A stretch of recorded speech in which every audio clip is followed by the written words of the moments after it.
வணக்கம் மக்களே, நீங்க பாத்துக்கிட்டு இருக்குது மாஸ்டர் கமெண்ட்ரி. நான் அவங்க எம்சி. அண்ட் சோ ஃபைனலி பல யுகங்கள் தாண்டி நம்ம அயன்மேனை திரும்பவும் எம்சியூக்குள்ள கூட்டிட்டு வந்துட்டாங்க. இப்போ நீங்க இன்ஸ்டாகிராம் திறந்தாலே இதுதான் ஃபர்ஸ்ட் டாபிக்கா ஓடிட்டு இருக்கோம். என்னடா ஜிம் அக்கா, டெய்லர் அக்கா, கோடிங் அக்கா, எங்க அண்ணன் வராரு. நைட்டு ஃபுல்லா கையில போன் இருந்தது. சரி கண்ண சிறுவமேன்னு காலத்து 6 மணிக்கு தான் படுத்தேன். திடீர்னு பார்த்தா ஒரு நோட்டிபிகேஷன் மார்வல் கிட்ட இருந்து. என்னடா இதுன்னு பார்த்தா பழைய அயன்மேன் போஸ்ட்ல நம்ம டாக்டர் டூம்ஸ்டே கிட்ட ஆர்டிஜி அண்ணன் வந்து நிக்கிறாரு. நான் அப்படியே பதறி போயிட்டேன். அதுக்கப்புறம் பார்த்தா மார்வல் வரிசையா அடிக்கிட்டே போறாங்க. சோ அந்த காமிக் கான்ல என்ன நடந்தது, அயன்மேன் ஏன் திரும்ப வராரு, எப்படி வருவாரு, இனி வரப்போற ப்ராஜெக்ட்ஸ் எல்லாம் என்ன, கேங் டைனாஸ்டிக் என்ன ஆச்சு, அடுத்த புது ப்ராஜெக்டோட பேர் என்ன, எப்போ ரிலீஸ் ஆகுது, இது எல்லாத்தையுமே இந்த சின்ன வீடியோல டிஸ்கஸ் பண்ணிடலாம்.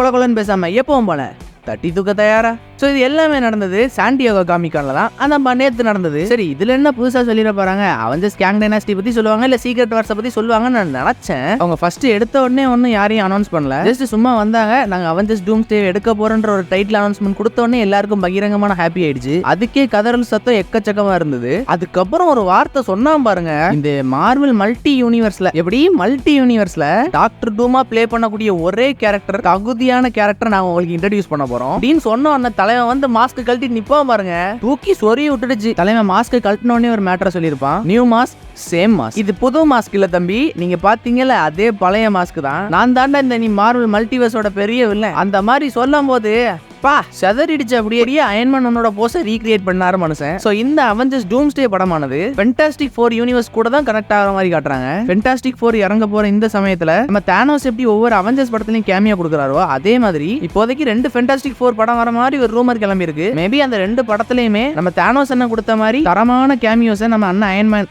தப்பு இனி அயன்மேன் கிடையாதுப்பா, டாக்டர் விக்டர் பான் டூம், நம்ம அண்ணன் டாக்டர் டூம் கேமியோவும் கொடுக்கலாம். சோ இந்த டூம்ஸ்டே இவருக்கான படமா இருக்கிறதுனால இதுல அவெஞ்சர்ஸே லிங்க் பண்ணி கொண்டு வரதுக்கு நிறையவே வாய்ப்பு இருக்கு. இதை தொடர்ந்து கூட அந்த சீக்ரெட் வார்ஸ் படம் மூவ் ஆகலாம். காமிக்ல அவெஞ்சர்ஸ் டூம்ஸ்டேக்கு பதிலா ஹீரோஸ் ரீபார்ன் டூம்ஸ்டே தான் ஒரு இஷ்யூ இருக்கு. நானுமே அதை படிச்சு பார்த்தேன். அதுல கூட நம்ம அண்ணன் டூமை ஒரு ஹீரோ மாதிரி தான் போர்ட்ரேட் பண்ணிருப்பாங்க.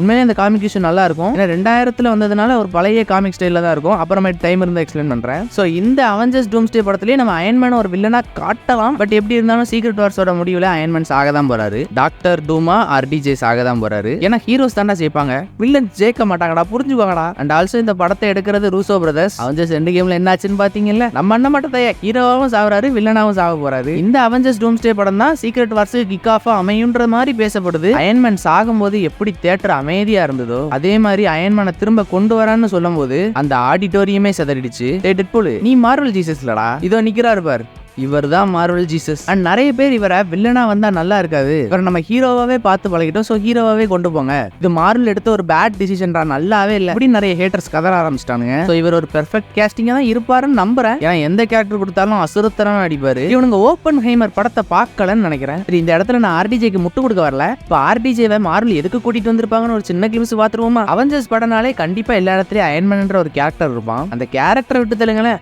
ஆர்டிஜேன்னு ஒரு முகம் இருக்கும். இனிமே அவெஞ்சர்ஸ் படத்துல ஆர்டிஜே முகம் இல்லாம காட்டினா நல்லா இருக்காது. படம் ஃபிளாப் ஆகிறதுக்கு அதிகப்படியான வாய்ப்பு இருக்கு. ஏற்கனவே எக்கச்சக்க காசு போட்டு தான் படத்தை எடுத்திருப்பானுங்க. சோ இனிமேலும் ஆர்டிஜேவை நம்ம விடக்கூடாது. ஆர்டிஜே தான் எம்சியூக்கு அடித்தளம் போட்டவர்னு கெவின் ஃபெய்கி சொல்லியிருக்காரு. சோ இனிமே ஆர்டிஜே விடக்கூடாது, நீ 90 வயசானாலும் நடிச்சு தாண்டா ஆகணும் அப்படின்னு ஒரு மார்ட் கான்ட்ராக்ட போட்டுட்டாங்களோ என்னவோ. ஆனா அடுத்து வரப்போ 2 படத்துக்கு அயன்மேன் கூட கான்ட்ராக்ட் போட்டிருக்காங்க. அடிக்கடி தப்பா சொல்றேன், ஆர்டிஜே கூட கான்ட்ராக்ட் போட்டிருக்காங்க. அவெஞ்சர்ஸ் டூம்ஸ்டேலயும் அவெஞ்சர்ஸ் சீக்ரெட் வார்ஸ்லயும் தான் இப்போதைக்கு நம்ம ஆர்டிஜே வர மாதிரி பேசப்படுது. ஆர்எல்ஸ் ஃபென்டாஸ்டிக் 4 படத்துலயும் வரலாம். அப்பவே சொன்ன அதே கேமியோ மாதிரி தான். அவெஞ்சர்ஸ் டூம்ஸ்டே படத்தை நீங்க ரொம்ப எல்லாம் எக்ஸ்பெக்ட் பண்ண கூடாது. டைட்டில் அனௌன்ஸ் பண்ண உடனே இவனுங்க ஆர்டிஜே வருவானுங்கன்னு பொருளியை கலப்ப ஆரம்பிக்கிறதுக்குள்ள நம்மளே ஆர்டிஜே வருவான்னு சொல்லிட்டா மரியாதையாவது இருக்கும் அப்படின்னு நினைச்சு பொசக்குன்னு ஆர்டிஜே மரியாதையை கொடுத்து அனுப்பி விட்டாங்க. பா இன்னும் அந்த போஸ் கண்ணுக்குள்ளேயே நிக்குதே. என்ன மாதிரியே பல கிரியேட்டர்ஸ் இதை வச்சு இப்போ வீடியோ மேக் பண்ணிட்டு இருப்பாங்க. இந்த படம் இப்போதைக்கு மே 2026ல ரிலீஸ் ஆக மாதிரி பேசப்படுது. கண்டிப்பா டேட்டை மாத்த தான் போறானுங்க. அதனால இப்பவே படத்தை பாதி முடிச்சிருந்தாதான் இல்ல ஃபுல்லாவே முடிச்சிருந்தாதான் இனி போஸ்ட் ப்ரொடக்ஷன் ஒர்க்ஸுக்கு அவனுங்க ஒரு வருஷம் இழுப்பானுங்க. அப்பதான் மே 2026 உங்களால எதிர்பார்க்க முடியும். இனிமே தான் ஷூட்டிங் ஸ்டார்ட் பண்ண போறோம் ஏதாவது ரூமர் கிளம்பிச்சுன்னு வைங்களேன், அவ்வளவுதான், எதிர்பார்க்கவே முடியாது. ஆனா 2026ம் 2027ம் 2 அவெஞ்சர்ஸ் படம் இறக்கணும்ன்றது மார்வலோட ஒரு குறிக்கோளை நோக்கி போயிட்டு இருக்காங்க. அதனால கண்டிப்பா 2026ல ஒரு அவெஞ்சர்ஸ் படமும், அதாங்க இந்த அவெஞ்சர்ஸ் டூம்ஸ்டே படமும், 2027ல அவெஞ்சர்ஸ் சீக்ரெட் வார்ஸ் படமும் கண்டிப்பா வரதான் போகுது. ஆனா இந்த டூம்ஸ்டே படத்தை எவ்வளவு சீக்கிரட்டா வைக்க முடியுமோ அவ்வளவு சீக்கிரட்டா வச்சுட்டு இருந்திருக்காங்க. சோ கேங் டைனாஸ்டி இறங்கி இருக்க வேண்டிய அந்த சமயத்துல ஜானத்தன் மேஜர்ஸ் என்ன பல கேஸுகளை வாங்கி சுத்திக்கிட்டு இருக்கும் போது படக்குன்னு ஃபயர் பண்ணி விட்டாங்க. எல்லாரும் ஃபீல் ஃபீல் பண்ணிக்கிட்டு இருந்தோம் நம்ம ஜானத்தன் மேஜர்ஸ் எதுக்குடா ஃபயர் பண்ணீங்கன்னு. ஆனா இப்போ அதுவே பேக் ஃபயர் ஆகி எல்லாருமே ஆனந்தத்துல குதிச்சுக்கிட்டு இருப்போம். ஏன்னா த ரியல் தாத்தா இஸ் பேக். உண்மையிலேயே அவர் தாத்தா தாங்க, 60 வயசு ஆகுது. ஆனா இந்தியன் தாத்தாக்கு பதிலா நம்ம ஆர்டி ஜானனுக்கு தான் அந்த பாட்டு கரெக்டா சூட் ஆகும். ஓட்டா காப்பி ரைட் கொடுத்துருவானுங்க. நீங்க வேணா எடிட் பண்ணி இன்ஸ்டாகிராம்ல என்ன டேக் பண்ணி விடுங்களேன். இப்போதைக்கு இதுல யார் யார் இருக்கா, என்னென்ன பண்றாங்க, கதை எதை நோக்கி மூவ் ஆகுது, இது எதுவுமே நமக்கு தெரியாது. நீங்க இது எதுலயுமே ஃபோக்கஸ் பண்ணிடக்கூடாதுன்றதுக்காக தான் அயன்மேனை ஃபர்ஸ்ட் இன்ட்ரோடியூஸ் பண்ணிருக்காங்க. இல்லன்னா இதுக்கப்புறம் அவெஞ்சர்ஸ் டூம்ஸ்டேல யாரெல்லாம் இருக்கா இவனுங்களே பொறைய கிளப்ப ஆரம்பிச்சிருவானுங்க. இல்லனால அதான் பண்ண போறோம். அதனால நம்ம கேஸ்டிங் பக்கம் ஃபோக்கஸ் பண்ணிடக்கூடாதுன்றதுக்காக அயன்மேனை ஃபர்ஸ்டே இன்ட்ரோடியூஸ் பண்ணிட்டாங்க. ஸோ இப்போதைக்கு நமக்கு இந்த யாரெல்லாம் வருவா, என்னென்ன பண்ண போறாங்கன்றது தெரியல. அது ஒரு பெரிய கேள்விக்குறியா இருக்கிற அந்த சமயத்துல நம்ம இந்த படம் எந்த மாதிரி அமைய போகுதுன்னு எக்ஸ்பெக்டே பண்ண முடியாது. மேபி டெட்பூல் அண்ட் வூல்வரின் வரலாம். ஏன்னா டெட்பூல் போஸ்ட் கிரெடிட் சீன் அப்படி அண்ணன் மறுபடியும் டிவிக்குள்ள வந்து 4th வால பிரேக் பண்ணிருப்பாரு. ஸோ அடுத்ததா டெட்பூலோட கேமியோ ஏதாவது ஒரு படத்துல இருந்தா கண்டிப்பா அயன்மேனை கலாய்க்காம விட மாட்டோம். இனி டாக்டர் டூம் இறக்கிட்டாங்க. அப்ப கேங்குக்கு இங்க வேலை கிடையாது. இனி கேங்க சவுத்துல அடிச்சு மவுத்துல வாழைப்பழம் வச்சு அனுப்ப வேண்டியதான். அதனால எல்லாரும் கேங்க மறந்துருங்கடா. ஆன்ட்மேன் அந்த வாஸ்ப் குவாண்டமேனியா படத்துல வந்து அந்த போஸ்ட் கிரெடிட் சீனுக்கு எந்த அர்த்தமுமே கிடையாது. ஆர் மேபி நம்ம காட் எம்பரர் டூம், அதாங்க சீக்ரெட் வார்ஸ்ல எல்லா யூனிவர்ஸ்ல இருக்கிற அவெஞ்சர்ஸையும் வச்சு ஃபைட் பண்ண விடுவாரு. அந்த காட் எம்பரர் டூம் இந்த கேங் வேரியன்ஸ் எல்லாரையும் ஒரே சொடக்குல அழிச்சிட்டாருன்னு சொன்னா நம்ப மாட்டீங்க.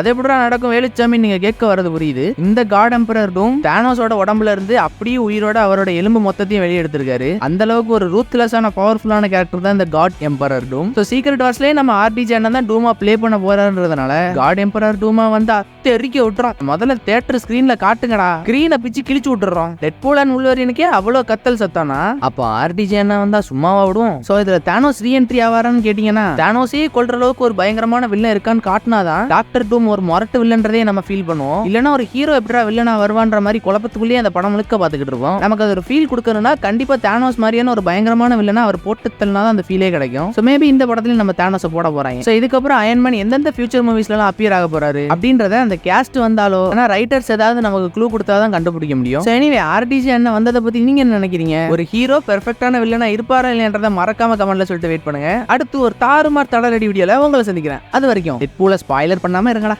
கட்டூஷ்.